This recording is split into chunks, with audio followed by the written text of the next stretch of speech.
नमस्कार साथियों, गौरव ज्ञान धारा में आप सभी का स्वागत है।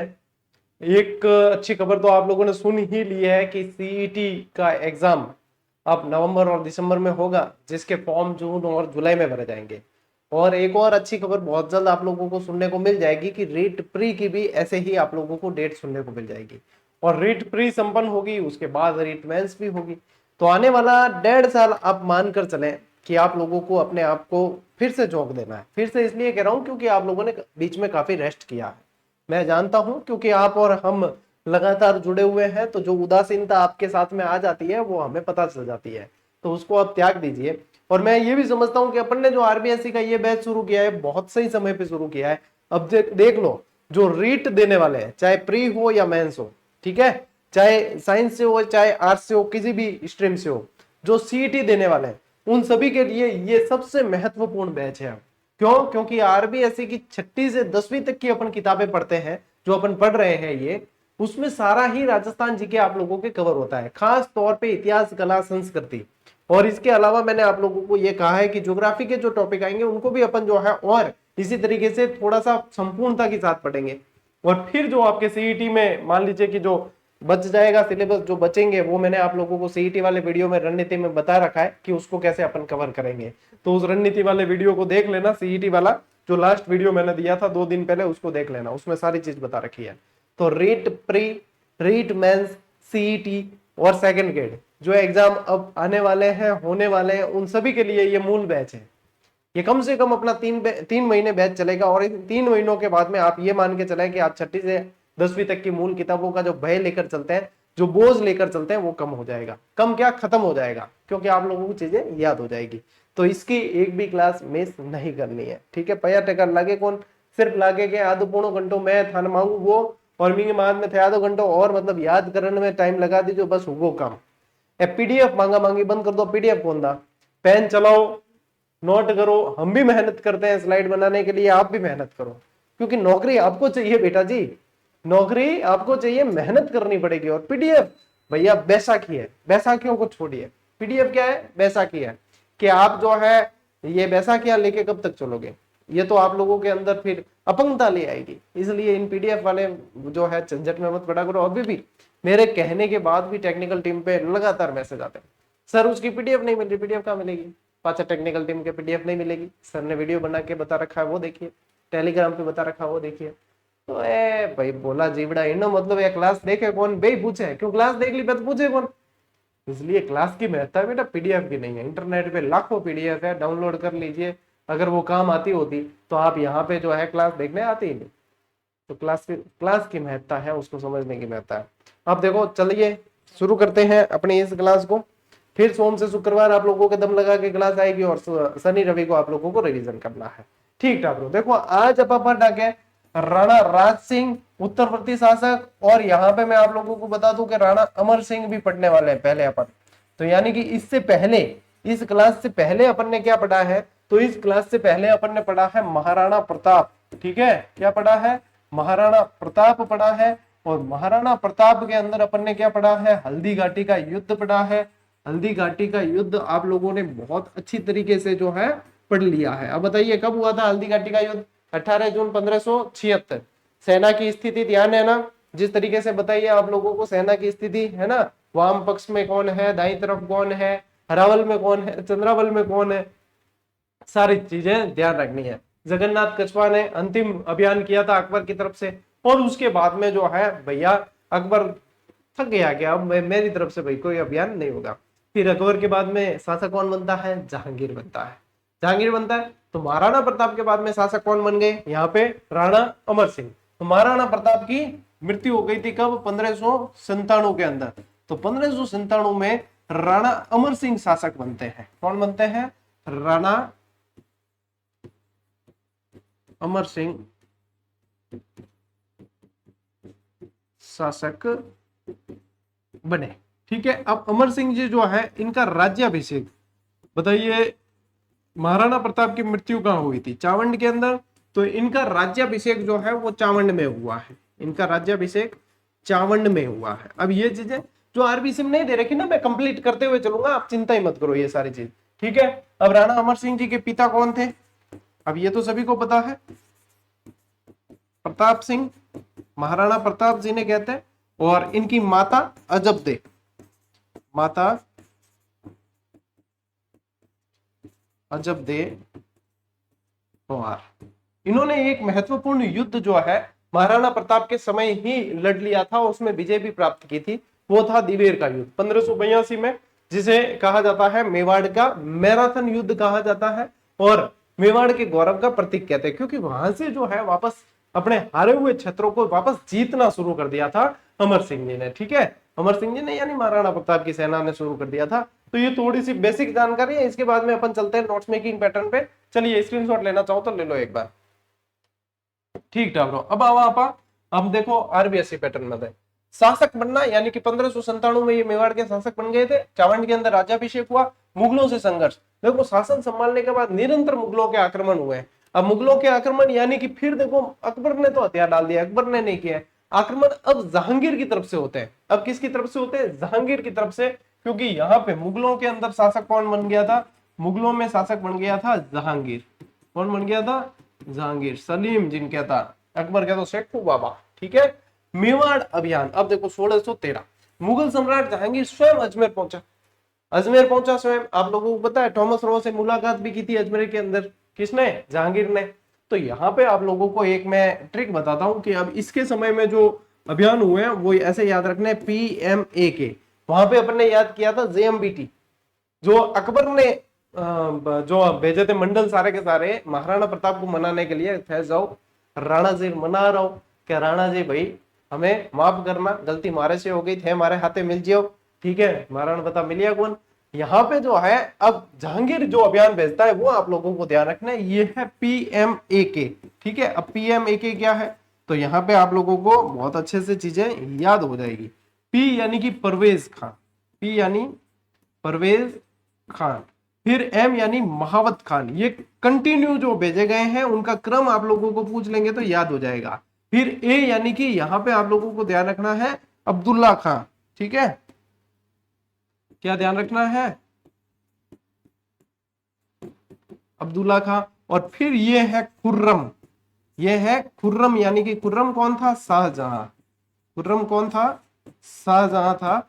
तो ये कंटिन्यू अभियान यहां से भेजे गए हैं। जो ये खुर्रम आया है वो 1613 में आया है, ये 1613 में आया। बाकी सारे इनसे पहले 1605, 1607, 1608 ऐसे आए हैं। ये 1609 में आया है। ठीक है, ये 1605 और 1608 इस तरीके से जो है ये यहाँ पे अभियान भेजे गए हैं। ये सारे के सारे अभियान किसके समय आए? अमर सिंह जी के समय, जहांगीर द्वारा किए गए प्रयास थे। तो फिर देखो 1613 के अंदर, क्योंकि आपके आरपीएससी की किताब में क्या दे रखा है? ये वाला दे रखा है। तो 1613 में अपने पुत्र शाहजहां यानी खुर्रम को जो है मेवाड़ अभियान का नेतृत्व सौंपा था। उससे पहले यहाँ पे ये प्रयास कर चुका था जहांगीर।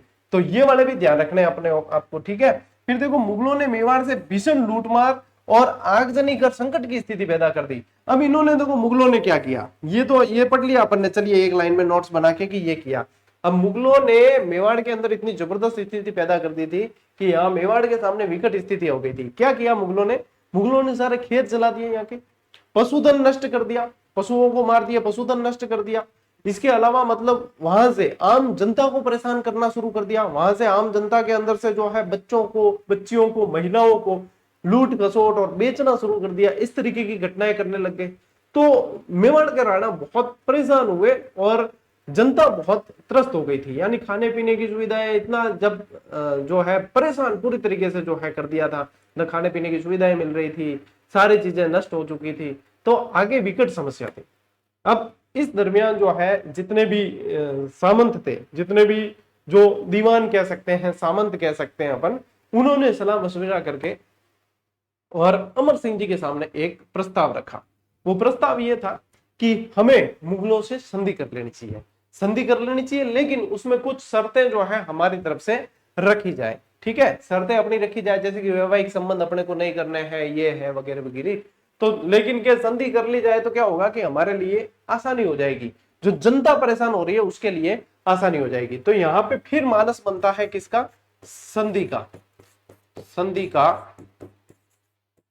प्रस्ताव। तो ये खुर्रम जो है, ये खुर्रम आप लोगों को बता दूं मैं कि खुर्रम जो है उस समय गोगुंदा में रुका हुआ था। ये कहां रुका हुआ था? ये गोगुंदा के अंदर रुका हुआ था।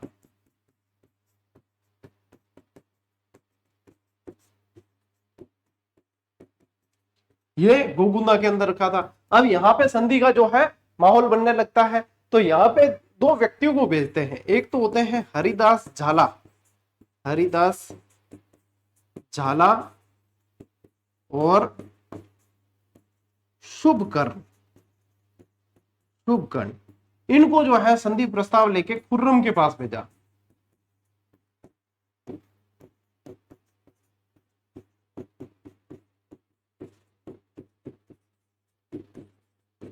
खुर्रम के पास गोगुंदा भेजा गया संधि प्रस्ताव लेके कि अब जो है संधि के अलावा रास्ता कोई नजर नहीं आ रहा था। हालांकि अमर सिंह जी इसके पक्ष में नहीं थे, लेकिन फिर भी जो कंडीशन थी वो देखते हुए इनको ये निर्णय लेना पड़ा कि अब जो है हमें संधि की ओर आगे बढ़ना पड़ेगा। तो यहाँ पे जो है ये खुर्रम के पास पहुंच जाते हैं और खुर्रम फिर यहाँ से जो है दो व्यक्तियों को और भेजता है। एक तो मुल्ला सिराजी और एक और व्यक्ति होता है जिनका नाम होता है सुंदरदास। उनको फिर जहांगीर के पास भेजा जाता है, मुल्ला सिराजी और सुंदरदास। क्या ध्यान रखोगे, यहां से ये संधि प्रस्ताव यहां आ गया, फिर यहां से जो है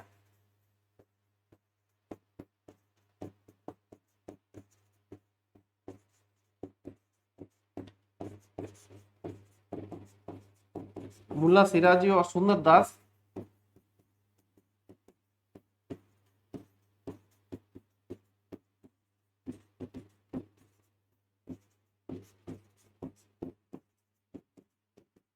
अब भले डीप बनाया नहीं एग्जामिनर सवाल के, हाँ डीप बना दे तो क्या है कि लाइना दे दी एक दो है, लाइना दे दे कि हरिदास झाला और शुभकर्ण जो है जहांगीर के पास प्रस्ताव लेकर गए, तो आप वहां पे छाड़ सकते हो फिर के जहांगीर के पास नहीं, वो लेकर गए थे खुर्रम के पास, और खुर्रम से फिर जो है मुल्ला सिराजी और सुंदरदास लेकर गए थे जहांगीर के पास। इस तरीके से प्रस्ताव पहुंचा था। तो ये चीज है, अब ये पढ़नी है भैया डिटेल। आरबीएससी भी पढ़ाना, आरबीएससी में लाइन नहीं दी उड़ी, तो मैं कह पूर्णता के साथ में पढ़ेंगे अपन, तो आप लोग यहाँ से आश्वस्त हो सकते हो। अच्छा, एक बच्चे का मैं कमेंट पढ़ रहा था इस क्लास से जस्ट पहले, वो उस बच्चे का कमेंट ये था कि गुरुजी क्या ये पढ़ने से पहले हमें 9वीं 10वीं की आरबीएससी की किताब पढ़नी चाहिए क्या? अरे बेटा वो ही तो पढ़ा रहा हूं मैं, भले उन किताबों को आप पैक करके पेटी में रख दो, उसके अंदर जो कमी है वो मैं यहाँ पे पूरी करते हुए बहुत शानदार नोट्स मेकिंग पैटर्न पे पढ़ा रहा हूँ।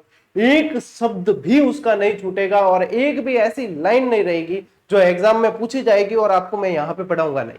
बस इससे ज्यादा मैं आप लोगों को कुछ नहीं कह सकता। मेरा मतलब एक यूं समझ सकते हो कि मेरा एक तरीके से काफी समय से मेरी सोची हुई एक प्लानिंग थी कि मैं आरबीएससी पढ़ाऊंगा बच्चों को, और फिर ये माहौल बना मूल किताबों वाला, तो वो समय भी सही आ गया कि अब मुझे आरबीएससी पढ़ानी है 6ठी से 10वीं तक की, क्योंकि सिलेबस वाइज मैंने कई बार पढ़ा दिया। रीट का सिलेबस पढ़ा दिया मैंने, राजस्थान जी के पूरा का पूरा, सेकंड ग्रेड का पढ़ा दिया मैंने सिलेबस वाइज, फर्स्ट ग्रेड का फर्स्ट पेपर पढ़ाया हुआ है, सीईटी का पढ़ाया हुआ है, रीट मेंस रीट प्री पढ़ाया हुआ है, चतुर्थ श्रेणी का पढ़ाया, पशु परिचर का पढ़ाया। इतनी सारी चीजों की मैंने यहाँ पे प्रिपरेशन कंटिन्यू सिलेबस वाइज करवाई है।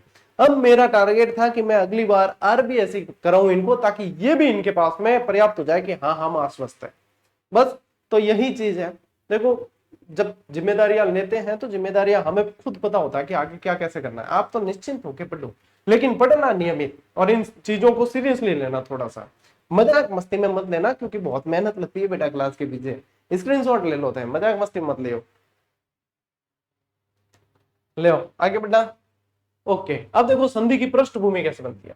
मेवाड़ के सामंत लंबे समय से परेशान हो रहे होते, चर्चा कर रहे होते हैं कि ये जो युद्ध चल रहे हैं उनसे थक चुके हैं, और क्या होता है कि उनकी जागीरें उजाड़ हो गई, उजाड़ कर दी गई, उनकी जागीरें उजाड़ कर दी गई। ऐसा माहौल बना दिया गया कि अब करे क्या, पीछे कुछ बचा ही नहीं, साधन संसाधन सब समाप्त कर दिए। तो सामंतों ने कुंवर कर्ण सिंह को अपने पक्ष में लेकर राणा अमर सिंह के पास संधि के लिए दबाव बनाया। ये लैंग्वेज ऐसे कैसे पूछी जाएगी आप लोगों को एग्जाम में। तो कर्ण सिंह कौन थे? राजकुमार थे। अमर सिंह जी के पुत्र कौन थे? करण सिंह थे।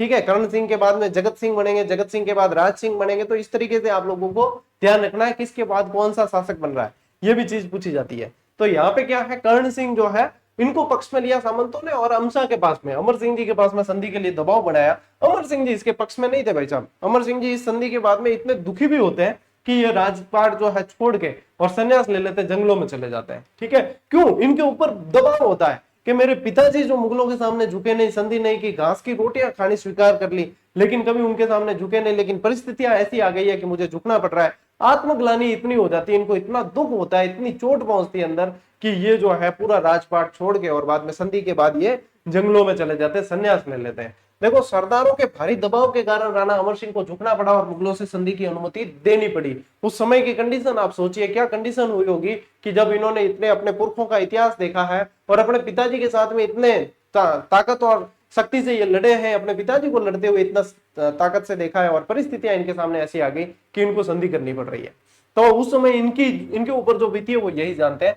5 फरवरी 1615, यदि डेट भी पूछे तो ध्यान रखना, 5 फरवरी 1615 को मेवाड़ और मुगलों के बीच में ऐतिहासिक संधि होती है, जो वैसे पढ़ी तो जाती है कि महाराणा अमर सिंह और जहांगीर के मध्य होती है, लेकिन हुई एक्चुअली जहांगीर और कर्ण सिंह के मध्य है। अमर सिंह जहांगीर से मिले नहीं है, संधि के लिए गए नहीं है, भेजा भी गया है अगर मुगलों के दरबार में तो कर्ण सिंह को भेजा गया है। तो ये चीजें आप लोगों को ध्यान रखनी है, ठीक है। चित्तौड़ मेवाड़ को वापस लौटा दिया गया, लेकिन शर्त यह थी कि उसकी मरम्मत नहीं की जाएगी, यानी चित्तौड़गढ़ का जो दुर्ग था ना उसकी मरम्मत नहीं की जाएगी, ये शर्त रखी गई थी कि मरम्मत नहीं करेंगे, जैसी कंडीशन है वैसी कंडीशन ही रहेगी, आपको सौंप देते हैं, आपको सौंप देते हैं। संघर्ष का अंत हुआ है इस संधि के साथ ही और पिछले 90 वर्षों से चला रहा मेवाड़ मुगल संघर्ष समाप्त हो जाता है। अब ये 90 वर्ष वाली लाइन ऐसे की ऐसे दे रखी है आरबीएससी में, हो सकता है पूछा जाएगा, हो सकता है पूछा जाएगा, मोस्ट इंपोर्टेंट ही समझना इसे, ठीक है। अब देखो अमर सिंह इस संधि से खुश नहीं थे और उन्होंने स्वयं को राजकार्य से अलग और विरक्त कर लिया, संन्यास ले लिया। जहांगीर के शासनकाल में इसे एक बहुत बड़ी सफलता माना गया। ये तो है आरबीएससी की लैंग्वेज पूरी की पूरी, जो आपको मैंने नोट्स के रूप में दे दी। अब ये जो है ये एक्स्ट्रा फैक्ट है आप लोगों के लिए, ठीक है। ये एक्स्ट्रा क्यों है? क्योंकि ये आरबीएससी में नहीं है, लेकिन ये महत्वपूर्ण है। संधि किसके बीच में? अमर सिंह और जहांगीर, ठीक है। संधि की शर्तें क्या थी ये महत्वपूर्ण है। मेवाड़ महाराणा मुगल दरबार में उपस्थित नहीं होगा, यह शर्त रखी गई थी कि मेवाड़ महाराणा नहीं होगा लेकिन राजकुमार उपस्थित होगा। मेवाड़ का ज्येष्ठ राजकुमार मुगल दरबार में उपस्थित होगा, यह शर्त थी इसके अंदर। मेवाड़ मुगल वैवाहिक संबंध नहीं होंगे, किसी भी तरीके से इसका दबाव नहीं बनाया जाएगा कि मेवाड़ और मुगलों के बीच में वैवाहिक संबंध हो, विवाह संबंध नहीं होंगे।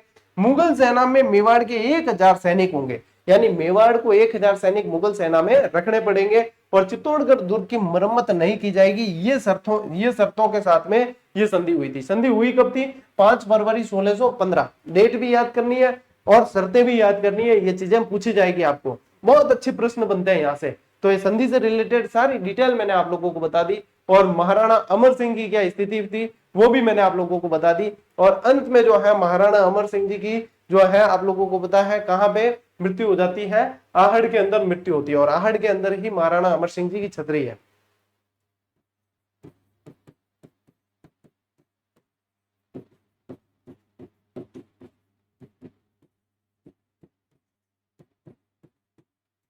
कहा है? आहड़ के अंदर है, ठीक है, ये ध्यान रखना है। अब ले स्क्रीनशॉट बेटा।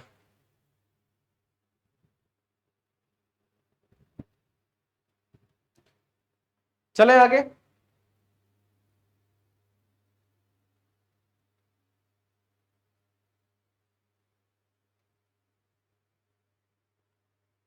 अब इनके बाद में देखो, इनके बाद की जो है स्थिति याद ये नहीं रखी क्या? मेवाड़ अपने याद ये नहीं रखी, यानी कि अपने इसमें नहीं दे रखी, क्या कहते रहे, आरबीएससी के अंदर नहीं दे रखी। लेकिन इनके बाद में यदि आप देखो तो महाराणा अमर सिंह के बाद में, अमर सिंह के बाद में शासक कौन होते हैं?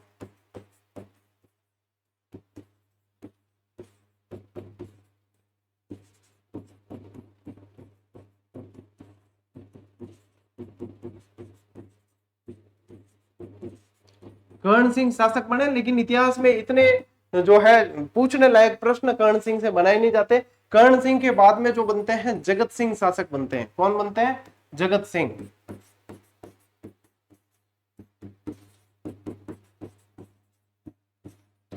और जगत सिंह ने क्या किया? संधि की एक शर्त को तोड़ा था। वो संधि की वो शर्त ये थी कि चित्तौड़ दुर्ग की मरम्मत नहीं की जाएगी, तो चित्तौड़ दुर्ग की मरम्मत इन्होंने की, यानी कि जो संधि थी उसकी शर्त को तोड़कर, क्या लिख सकते हो आप? संधि की शर्त को सबसे पहले, क्योंकि बाद में राज सिंह जी भी करवाएंगे, सबसे पहले तोड़कर चित्तौड़ दुर्ग की मरम्मत करवाई, ठीक है टाबरो। आज चीज ध्यान रखनी है थाने मेवाड़ करण सिंह जी और जगत सिंह जी में, ठीक है। इनके बाद में पचे पढ़ना है थाने राज सिंह जी। पचपन्नो है राज सिंह जी। ठीक है, अब देखो राज सिंह जी के अंदर आपको ध्यान रखना है कि राज सिंह जी का जो जन्म है ना वो 24 सितंबर 1629 को हुआ है। कब हुआ है? 24 सितंबर 1629।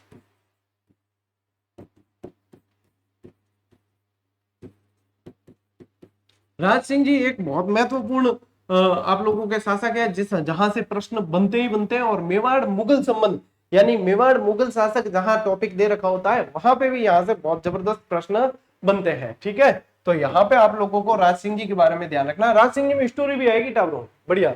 चित्तौड़ मरम्मत और मुगल प्रतिक्रिया। शासक मंत्री राज सिंह जी ने क्या किया? चित्तौड़ की मरम्मत और अधूरा कार्य पूरा करने का निश्चय किया। तो इन्होंने जो है यहाँ पे मरम्मत कार्य करने लग गए। और क्या, मुगल सम्राट ने इसे 1615 की संधि की शर्तों के विरुद्ध माना, क्योंकि ये था ही, शर्त ये थी कि संधि वो नहीं किया जाएगा। लेकिन इनके पिताजी जगत सिंह जी ने भी किया था ये, और इन्होंने भी यहाँ पे निर्माण कार्य शुरू किया। तो मुगलों ने प्रतिक्रिया स्वरूप क्या किया? सादुल्ला खां को भेजा, 30,000 की सेना के साथ दुर्ग गिराने के लिए भेजा। 30,000 की सेना के साथ में भेजा था सादुल्ला खां को। ठीक है, अब जब राज सिंह जी दूरदर्शी सोच के भी बहुत थे, दूरदर्शी सोच का यहाँ पे इनके बहुत जो है पता चलता है कि इन्होंने देखा कि अभी भी कंडीशन अपनी इतनी जबरदस्त नहीं है कि अपन जो है वापस जो है वही स्थिति ला दे जो पहले स्थिति से उभर के आए हैं। तो इन्होंने क्या किया कि सादुल्ला खां आया, जितना जितना निर्माण कार्य किया था उस निर्माण कार्यों को, कंगूरों को और गिराया, और फिर ये जो है वापस चले गए। इन्होंने युद्ध नहीं किया, यहाँ पे युद्ध नहीं किया। दूसरी दूरदर्शी सोच वहां देखने को मिलती है कि जब दारा सिकों और औरंगजेब के मध्य संघर्ष चल रहा होता है तो दारा सिकों राज सिंह जी को एक लेटर भेजता है मदद करने के लिए। और राज सिंह जी दूरदर्शी सोच के थे, उनको पता था कि औरंगजेब का पलड़ा भारी है, मैं दारा सिकों की मदद करूंगा तो फिर वापस भविष्य में ये मेरा दुश्मन बन जाएगा। तो वहां पे जो है वो ये जवाब देते हैं दारा सिकों को कि मेरे लिए सभी राजकुमार, मुगलों के सभी राजकुमार एक समान है, मेरे लिए कोई अंतर नहीं है, तो आप भैया आपस में निपटो। कहने का मतलब थे आपस में निपट लियो। तो ये आंसर सुन के औरंगजेब बड़ा खुश होता है कि हाँ राज सिंह जी ने मदद नहीं की। तो जब औरंगजेब शासक बनता है तो उस समय वो राज सिंह जी का एक तरीके से मित्र होता है। जब औरंगजेब शासक बनता है तो उस समय ये एक तरीके का मित्र होता है, और उस समय डूंगरपुर, ग्यासपुर और बांसवाड़ा जागीर देता है राज सिंह जी को। ध्यान रखना, औरंगजेब ने शासक बन के यहाँ पे तो इसमें तो आया ही नहीं है, लेकिन ये ध्यान रखना है आप लोगों को कि औरंगजेब, ये प्रश्न बना है और 2-3 बार बन गया है। औरंगजेब जब शासक बना तब डूंगरपुर, ग्यासपुर व बांसवाड़ा परगने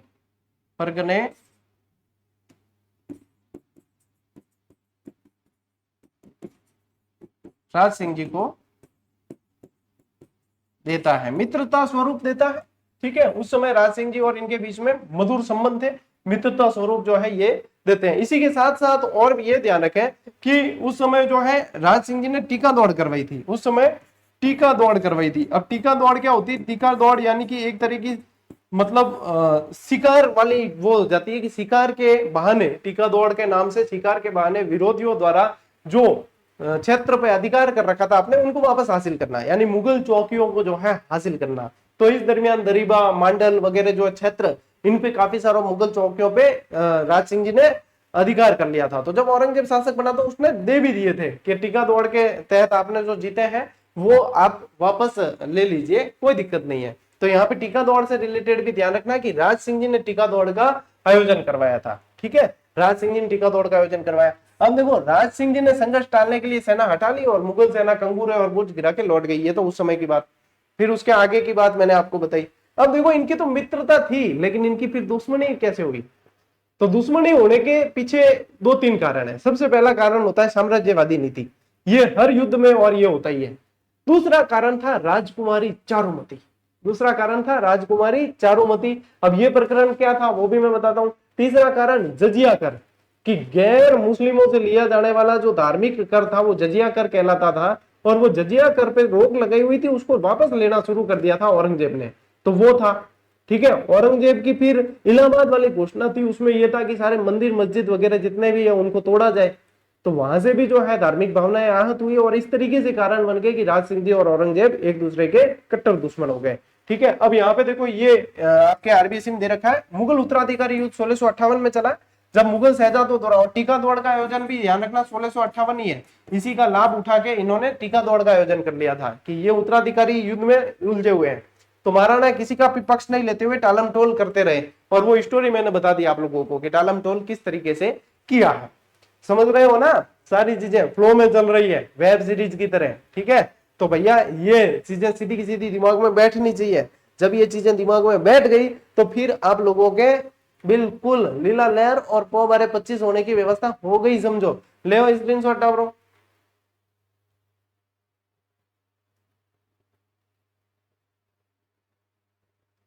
अब देखो कि शुरुआत में संबंध अच्छे थे और औरंगजेब ने इन्हें 6000 जात और सवार का मनसब भी प्रदान किया। मनसबदारी एक तरीके का मतलब ये समझ सकते हो कि एक सेनापति होता था, सिंपल भाषा में ये समझ लो। हालांकि मनसबदारी पूरी तरीके से एक टॉपिक है जो अलग तरीके से पढ़ना पड़ता है। मनसबदारी मंगोलों से सीखी, इन्हें दशमलव प्रणाली पर आधारित होती है, जात होते हैं, सवार होते हैं, इस तरीके से सारी चीजें। लेकिन अब आरबीएससी पढ़ाता बीच में था, मैं मनसबदारी तो नहीं पढ़ा सकूं ना। यानी मनसबदारी समझ लो कि शासक रहे हटे, यानी कि सेनापति है, जिनकी सेना मनसबदार रही, खुदरी सेना है भाई, मनसबदारी है, ठीक है, ये समझ लो। तो ये मनसबदार जो है इनको 6000 जात और सवार का मनसब भी प्रदान किया गया। अब देखो विरोध के कारण क्या क्या है। चारुमती विवाह प्रकरण है जो 1660 में हुआ है, किशनगढ़ के रूपनगर की, ये भी ध्यान रखना कहाँ की थी ये, रूपनगर की थी, यहाँ भी पूछ सके। रूपनगर की राजकुमारी चारुमती का विवाह औरंगजेब से होने वाला था, लेकिन राज सिंह ने उनसे विवाह कर लिया और औरंगजेब नाराज हो गया। अब यहाँ पे तो आरबी सिंह तो 2 लाइन में निपटा दिया है, लेकिन भैया मजेदार कहानी तो यही है।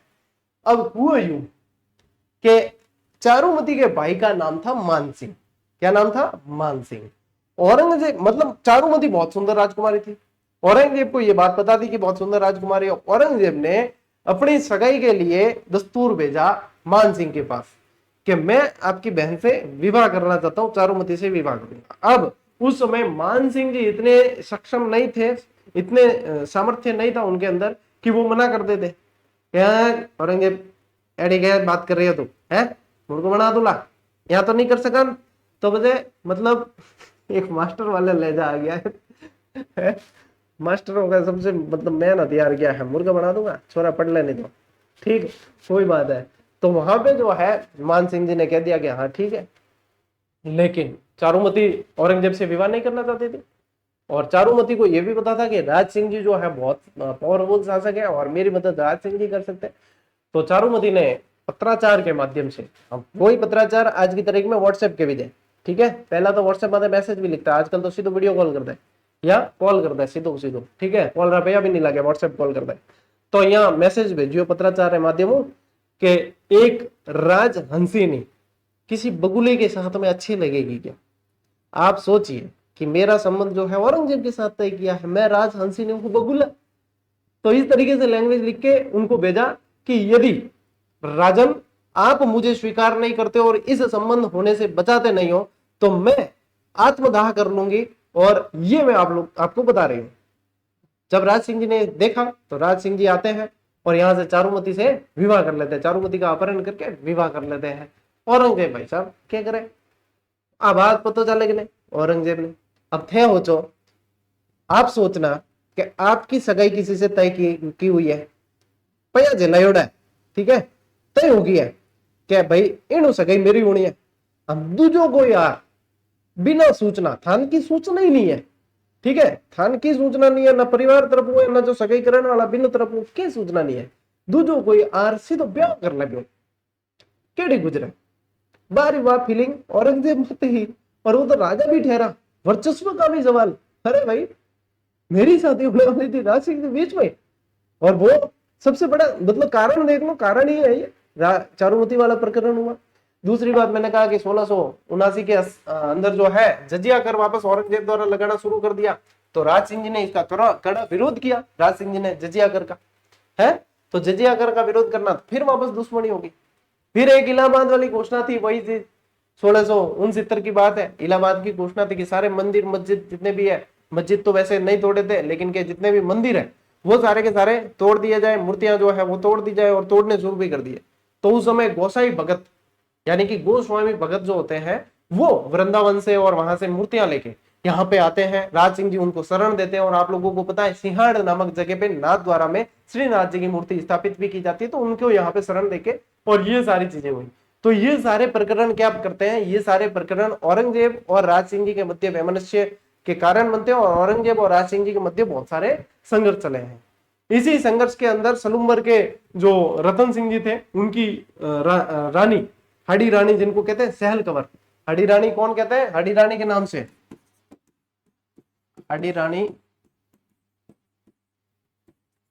सहल कंवर। अब देखो हाडी रानी का मतलब क्या है, पहले तो ये समझ लो। हाडी रानी सिर्फ सहल कंवर नहीं हुई है, ये भी बता दूं कि जो रानी रानी वो अपने कर्मावती थी, जो विक्रमादित्य की माता थी, राणा सांगा की पत्नी थी, वो भी हाडोती से थी, उन्हें भी हाडी रानी कहा जाता है। जो भी हाडोती यानी कोटा, मोती, बारा, झालावाड़ यानी हाडा वंश के बेटियां जो है, हाडावंशी चौहानों की जो बेटियां हैं, वो कहीं भी विवाह करके जाएगी वो हाडी रानी कहलाएगी। जैसे कि भाटी वंश की कोई बेटियां है, वो कहीं भी विवाह करके चली जाए वो भटियानी कहलाएगी, भाटी रानी कहलाएगी। ठीक है, यही हाडी रानी की है।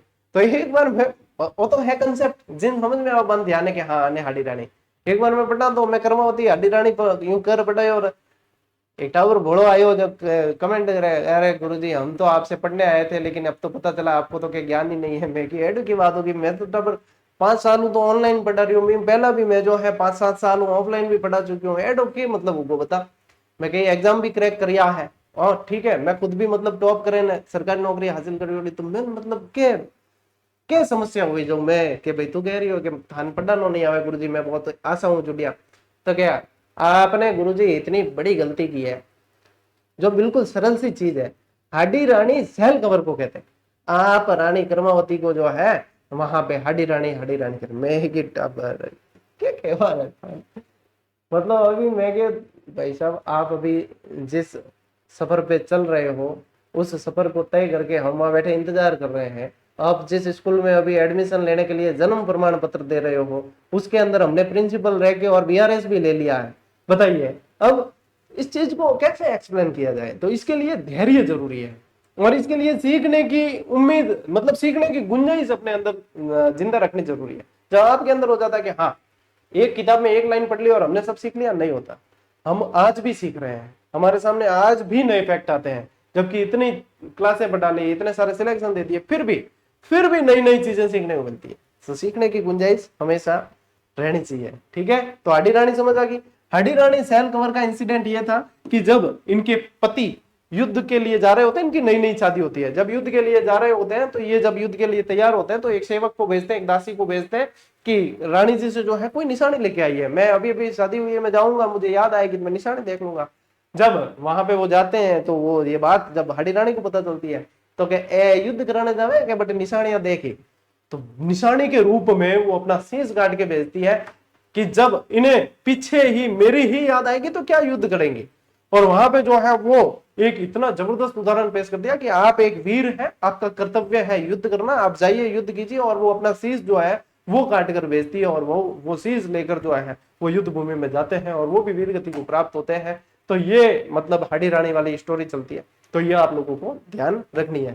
ठीक है, ठीक ना ब्रो, तो आज चीज ध्यान रखनी है। और फिर देखो इनके बीच में संघर्ष चलता रहा, और मेवाड़ मुगल मारवाड़ संघर्ष के दौरान महाराणा राज सिंह ने राठौड़ों का साथ दिया था। ठीक है, जब मुगलों और मारवाड़ यानी कि मारवाड़ के अंदर कौन थे, राठौड़ थे, जब उनके संघर्ष हुआ था तब इन्होंने किसका साथ दिया था, इन्होंने मारवाड़ के राठौड़ों का साथ दिया था राज सिंह जी ने, ये ध्यान रखना। वीर दुर्गादास राठौड़ और अजित सिंह जो मारवाड़ के शासक बने थे बाद में, उन्हें भी औरंगजेब से बचाकर यहाँ पे इन्होंने शरण दी थी और वीर दुर्गादास राठौड़ की मदद की थी। राज सिंह जी का निधन हो जाता है 1680 में, महाराणा राज सिंह जी की मृत्यु हो जाती है। ये चीज आप लोगों को ध्यान रखनी है। ले स्क्रीनशॉट, राज सिंह जी से रिलेटेड मैंने आप लोगों को चीजें पढ़ा दी। अब देखो राज सिंह जी के समय एक झील का निर्माण होता है जिसको आपको ध्यान रखना है, वो है राजसमंद झील। ठीक है, अकाल प्रबंधन के लिए राज सिंह जी ने गोमती नदी के पानी को रोककर झील का निर्माण करवाया। अब अकाल प्रबंधन यानी कि अकाल के समय काम में आने वाले और लोगों को रोजगार देने के उद्देश्य से भी। लेकिन राज सिंह जी एक बार जा रहे थे अपने पत्नी को मिलने अपने ससुराल की तरफ, लेकिन गोमती नदी बड़े उफान पर थी, गोमती नदी रास्ता नहीं दे रही थी। राज सिंह जी को वहां पे इंतजार करना पड़ा, रुकना पड़ा। तभी मन मन राज सिंह जी ने ठान लिया था कि मैं इस गोमती नदी का कुछ ना कुछ इलाज जरूर करूंगा। और जब वर्षा ऋतु चली गई तब इन्होंने यहाँ पे जो है ये इस नदी को बांध कर राजसमंद झील बनाई, और ये चीज जो है ये भी इतिहास के अंदर प्रसिद्ध हो गई, और बहुत बड़ी झील है ये, ठीक है। तो गोमती नदी के पानी को रोककर इस झील का निर्माण कराया। राज प्रशस्ति शिलालेख इसी पे खुदा हुआ है। झील के उत्तरी किनारे पर नौ चौकी पाल नामक स्थान पर इसे लगवाया गया है। और ये नौ चौकी पाल इसलिए क्योंकि इसके अंदर 9 सीढ़ियां हैं। इसके अंदर क्या है, इसके अंदर 9 सीढ़ियां हैं, सीढ़ियां, 9 सीढ़ियां हैं, तो 9 चौकी पाल कहा जाता है। ये संस्कृत भाषा में लिखा हुआ है। और 25 काली पट्टिकाओं, 25 काली संगमरमर की शिलाओं पे खुदा हुआ है, और एशिया का सबसे बड़ा ये प्रशस्ति सबसे बड़ी है। इसके रचयिता कौन थे, इसके रचयिता ध्यान रखना रणछोड़ भट्ट तेलंग। कौन थे, रणछोड़ भट्ट तेलंग। देखो कुछ चीजें तो आपको रट्टा मारनी होती है, जो फैक्ट होते हैं उनको आप लोगों को रट्टा मारना होता है, यानी कि उनको आपको याद रहनी चाहिए वो चीजें। और कुछ कंसेप्ट होते हैं, जब फैक्ट याद हो जाते हैं तो कंसेप्ट ऑटोमेटिक इर्द गिर्द घूमने लगता है। तो जब फैक्ट याद होते हैं तो दायरा बढ़ाओ, फिर कंसेप्ट याद करो, यही होती है सही प्लानिंग, ठीक है। तो ये ध्यान रखना है। ये संसार का सबसे बड़ा शिलालेख माना जाता है राज प्रशस्ति, ठीक है। ले स्क्रीनशॉट। अब देखो आपके आरबीएससी के अनुसार मेवाड़ का गुहिल वंश हो गया है, और हुआ क्या है, आरबीएससी से 3 गुना मैंने पढ़ाया आप लोगों को मेवाड़ का गुहिल। लेकिन मुझे लगता है अभी भी गुहिल में आप लोगों को कुछ और भी चीजें याद रखनी है, वो मैं करवा देता हूं, ठीक है। ये उत्तरवर्ती शासक है जो याद रखना है। अब ये पूछ लिया, मान लो कि राज सिंह जी के बाद में शासक कौन बने, तो राणा जय सिंह, सवाई जय सिंह नहीं है, राणा जय सिंह है, ठीक है। तो ये ध्यान रखना है। सलूम्बर में जयसमंद झील का निर्माण किसने करवाया, ये राणा जय सिंह ने करवाया है। ये किसने करवाया, ये भी राणा जय सिंह ने करवाया। अच्छा, सलूम्बर के अंदर करवाया, यानी कि अब नया जिला सलूम्बर है, पहले उदयपुर के अंतर्गत ही आ जाता था। मेवाड़ मुगल द्वितीय संधि, अब देखो पहली संधि तो आई, द्वितीय संधि करने वाला मेवाड़ का शासक कौन था, तो वो भी राणा जय सिंह थे। तो ये इंपॉर्टेंट सवाल है जो ध्यान रखना है आपको। मेवाड़ का शासक जिसने वागड़ वाले क्षेत्र पर पुनः अधिकार किया, तो वागड़ वाले क्षेत्र पर पुनर्अधिकार करने वाले अमर सिंह द्वितीय थे। कौन थे, अमर सिंह द्वितीय थे। फिर एक माननवाड़ा का युद्ध होता है, तो संग्राम सिंह द्वितीय और मुगलों के बीच होता है, जिसमें सेनापति रणबाज खां होता है। मुगलों का सेनापति कौन होता है, रणबाज खां होता है। बहुत अच्छा प्रश्न है, यदि यहां से बने बहुत अच्छा प्रश्न है। और कर्नल जेम्स टॉड ने किसके बारे में कहा कि बापा रावल की गद्दी का गौरव बनाए रखने वाला वह अंतिम राजा था। ये कर्नल जेम्स टॉड ने किसके बारे में कहा है, वो संग्राम सिंह द्वितीय के बारे में कहा है। किसके बारे में कहा है, संग्राम सिंह द्वितीय। संग्राम सिंह पहले शासक कौन थे, संग्राम सिंह फर्स्ट कौन थे, संग्राम सिंह फर्स्ट, जिन्हें हम राणा सांगा के रूप में जानते हैं। फिर देखो सहेलियों की बाड़ी के निर्माणकर्ता कौन थे, ये संग्राम सिंह द्वितीय थे, और ये प्रश्न कई बार बना है। सहेलियों की बाड़ी का निर्माण करता संग्राम सिंह जी का टाइम पीरियड था 1710 से 1734, और 1734 में आप लोगों को पता है क्या हुआ था, हुड्डा सम्मेलन हुआ था, जो कछवा वाले के अंदर अपन पढ़ेंगे हुड्डा सम्मेलन, ठीक है। वैद्यनाथ मंदिर के निर्माता कौन थे, ये भी संग्राम सिंह द्वितीय थे। और मेवाड़ के किस महाराणा ने अजमेर दरगाह के लिए 4 गांव अनुदान में दिए थे, तो वो थे जगत सिंह द्वितीय। 1734 से 1761 इनका टाइम पीरियड था। 4 गांव जो है अनुदान में दिए थे जगत सिंह द्वितीय ने। और एकलिंग जी मंदिर के लिए 4 गांव दिए थे, वहां पे जो है उनका पूजा पाठ के लिए वो दिए थे राणा कुंभा ने, ठीक है, वो कुंभा दिए थे। पिछोला झील में जगत निवास महल का निर्माण किसने करवाया, जगत सिंह द्वितीय ने करवाया है। और मेवाड़ भीलकोर की स्थापना 1841 में, मेवाड़ भीलकोर की स्थापना किसके समय हुई, राणा सरदार सिंह के समय हुई है। किसके समय, मेवाड़ के सारे शासक क्या कहलाएंगे, राणा कहलाएंगे, ठीक है, राजा नहीं राणा कहलाते हैं। राणा सरदार सिंह जी के समय हुए। मेवाड़ के किस महाराणा के शासनकाल में मेवाड़ महाराणाओं के साथ सती होने की अंतिम घटना का विवरण मिलता है, तो वो मिलता है स्वरूप सिंह जी के समय। वो कब मिलता है, स्वरूप सिंह जी के समय 1842 से 61 तक इनका टाइम पीरियड था। और डाकन प्रथा पे रोक भी स्वरूप सिंह जी के समय लगती है, ये ध्यान रखना। इन्होंने जो है डाकन प्रथा पे रोक लगाई थी, डाकन प्रथा पर रोक लगाई थी जेसी ब्रुक के प्रयासों से, और इन्होंने डाकन प्रथा पे रोक लगाई। फिर ध्यान रखना इनके बाद में फतेह सिंह होते हैं, तो और उनके बाद में भूपाल सिंह होते हैं, ठीक है। मुख्य शासक बता रहा हूं कि इनके बाद में फतेह सिंह भी ध्यान रखना है आपको, और फिर भूपाल सिंह भी ध्यान रखना है, ठीक है। तो ये ध्यान रखना है आप लोगों को। चलिए, ये उत्तरवर्ती शासक बहुत मोस्ट इंपॉर्टेंट है, स्क्रीनशॉट ले लो जी, ठीक था ब्रो। तो ये आप लोगों के हुआ। और सुनो सुनो सुनो, जाना मत, आप लोगों से मैंने एक वादा किया था, याद है, कि आप लोगों के लिए जो हमने टेस्ट सीरीज पहले से दे रखी थी उसके अंदर हमने हजारों प्रश्नों और शानदार व्याख्या दी थी, लेकिन मैंने कहा था कि मुझे लग रहा है कि नए पैटर्न पे आधारित, यानी कि जैसे कथन कारण, कालानुक्रम वगैरह कथनों वाले सवाल जो आ रहे हैं उन पे और भी अच्छे से प्रैक्टिस करने की जरूरत है। वैसे उन जो पहले टेस्ट दे रखे थे उनमें भी कुछ एक सवाल थे, लेकिन स्पेशली मैंने कहा था कि हर चैप्टर का मैं टेस्ट आप लोगों के लिए जोड़ूंगा, जो आपके इनसे राजस्थान जीके से ज्यादा बनते हैं वो प्रश्न। तो देखो, लैब असिस्टेंट की टेस्ट सीरीज टॉपिक वाइज सारे कथन कारण वाले टेस्ट और नए सारे चैप्टर वाले राजस्थान जीके के टेस्ट जुड़ चुके हैं। लैब असिस्टेंट में सारे टेस्ट जुड़ गए हैं। वरिष्ठ अध्यापक के अंदर राजस्थान जीके के सारे टेस्ट जुड़ गए हैं। बोनस टेस्ट जिन्हें कहा है, कोई 1 रुपया अतिरिक्त नहीं देना, जिन्होंने पहले ज्वाइन कर रखी या अब भी करेंगे तो जो शुल्क है वही शुल्क है, एक्स्ट्रा कोई शुल्क नहीं लिया जा रहा कि हम आप लोगों के लिए इतनी मेहनत कर रहे हैं तो हम और लें आपसे, ऐसा नहीं है। उसी के अंदर हम मेहनत करके आपको दे रहे हैं, तो उसमें जुड़ गए। स्कूल व्याख्याता के अंदर राजस्थान जीके के जुड़ गए। अब और काम चल रहा है वरिष्ठ अध्यापक के अंदर, जो इंडिया और विश्व वाले जो टेस्ट है उनके अंदर टेस्ट बन रहे हैं, पॉलिटी वाले टेस्ट बन रहे हैं, कथन कारण वाले, ठीक है। और स्कूल व्याख्याता के अंदर भी सेम एज इट इज है। अब कुछ समय में वनपाल और ये जो टेस्ट सीरीज है इनके अंदर भी जुड़ जाएंगे। तो निरंतर इस पे काम चल रहा है, तो इसलिए अब अभ्यास जरूर करना। यदि उदासीनता इसके मामले में आ गई है, मैं आप लोगों को बिल्कुल कह सकता हूं कि इस शुल्क में और इस तरीके से अभ्यास राजस्थान में तो आपको कोई नहीं करवा सकता और नहीं करवाएंगे, क्योंकि देखो खर्चे बहुत होते हैं, लेकिन ये सेवा के उद्देश्य से चलाया गया एक एफर्ट है कि हर व्यक्ति प्रैक्टिस कर सके। उसके लिए उसे आर्थिक दृष्टि से समृद्ध होने की आवश्यकता नहीं है। वो चाहता है कि हम प्रैक्टिस करें तो वह प्रैक्टिस करेगा, और वह चाहता है कि हम बेहतर प्रैक्टिस करें, बेहतरीन प्रैक्टिस करें तो वो करेगा। उसकी व्यवस्था हमने कर दी है। यदि अब भी आपको सोचना पड़ता है इन चीजों के लिए, तो भैया ये दिन नहीं आने वाला कि भगवान खुद ऊपर से आके कहेंगे आपको कर ले बेटा अब प्रैक्टिस कर ले, ऐसा नहीं आएगा। यही समय है, इसको यूटिलाइज करें, प्रैक्टिस करें, जीजीडीएफ में जाएं, रजिस्ट्रेशन करें, और आपका जो एग्जाम आप देने वाले हो उसकी टॉपिक वाइज और मॉडल पेपर दोनों टेस्ट सीरीज प्रोवाइड करवाई हमने, जो है अवेलेबल, वहां से ज्वाइन करें और दमदार प्रैक्टिस करते चले जाएं। बहुत ज्यादा इसका फायदा आप लोगों को देखने को मिलने वाला है एग्जाम में, ठीक है। मेरा कर्तव्य है आप लोगों को सूचित करना, लेकिन इससे प्रैक्टिस करनी या नहीं करनी, ये आपके लिए हितकर है या नहीं, ये तो निर्णय आप लोगों को लेना है। हितकर है तभी मैं बता रहा हूं, नहीं तो मैं इतना जोर देके आप लोगों से कहता भी नहीं। तो ये सूचना सभी तक पहुंचनी चाहिए कि आप लोगों के लिए मैंने जो है प्रयास कर रखे हैं, उसका लाभ उठाइए। बाकी अपनी क्लासें निरंतर आई रही है, ठीक है।